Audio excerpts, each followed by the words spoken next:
Hi students, in the earlier class we have discussed about the Chlamydomonas sexual reproduction. So in this class we are going to discuss about Ulothrix, which is a green alga belonging to the Chlorophyceae class. Okay, so let's know a little more things about the Chlamydomonas and Chlorella. So these organisms were earlier placed in the kingdom Protista by R.H. Whitaker in his 5 kingdom classification. Later these organisms are placed in algae.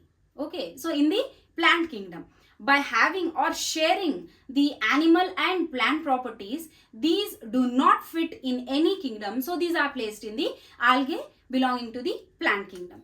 Now let's move on to the Ulothrix. So Ulothrix is a filamentous alga. So this is a filamentous form and it is a green alga belonging to the Chlorophyceae, and each filament looks like this.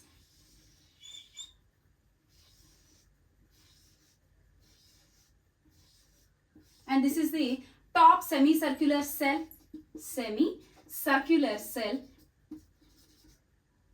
This is the holdfast. This is the holdfast cell. And this holdfast cell helps to attach to the substratum.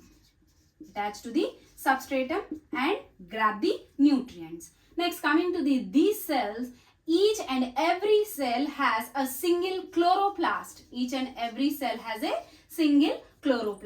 So, and each chloroplast is a girdle shaped. So, let's draw the shape of the chloroplast. And each chloroplast have 1 to 5 pyrenoids. And each pyrenoid looks somewhat like this. As we already said, a pyrenoid is a structure in which a centrally located protein which is surrounded by starch granules.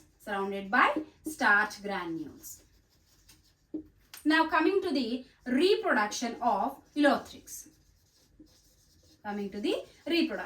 It shows both asexual and sexual modes of reproduction.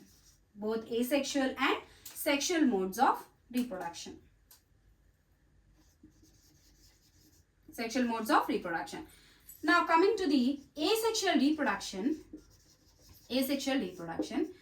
a filament, a Ulothrix filament. In this, all the cells except holdfast can function as zoosporangium. And on mitosis or mitotical divisions, each cell or the cell which is acting as zoosporangium, it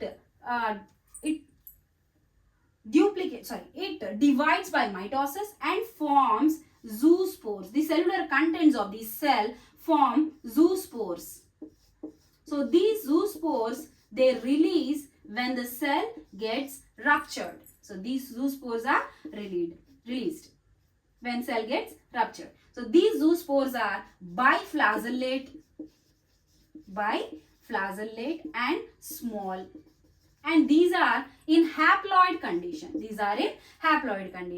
Later, on the return of favorable conditions, these zoospores, they develop into a Ulothrix filament, an individual Ulothrix filament which is in haploid condition. So this is the asexual reproduction in Ulothrix. Next, coming to the sexual reproduction.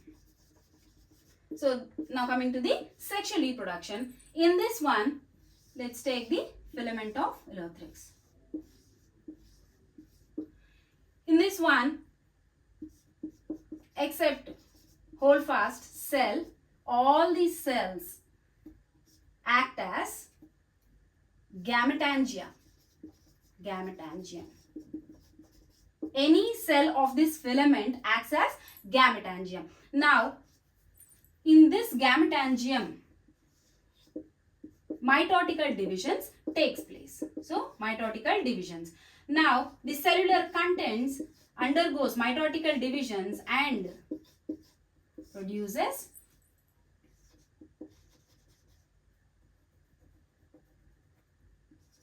zoospores, and these zoospores release on the rupture of cell or disruption of the cell. So these are smaller, biflagellate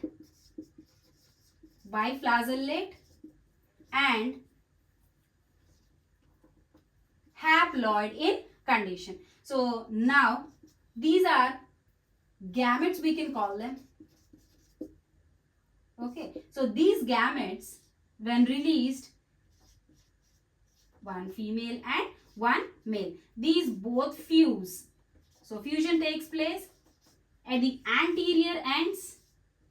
So they produce a four, that means a quadriflagellate zygote, and this quadriflagellate zygote undergoes meiosis. Upon meiosis, this zygote produces meiospores, and these meiospores are in haploid condition. So these haploid conditioned meiospores later develop into a single filament of Ulothrix, okay, on return of favorable conditions. Next, coming to the zygote, which is in diploid condition. Okay, now on meiosis or mitosis, in this asexual and sexual reproductions, on the meiotical divisions, there are only haploid conditioned zoospores are present in this Ulothrix. Only in sexual reproduction, zygote shows diploid type of zygote. Okay, this is the class about Ulothrix. So in the next class, we will discuss about the Spirogyra, asexual reproduction and introduction.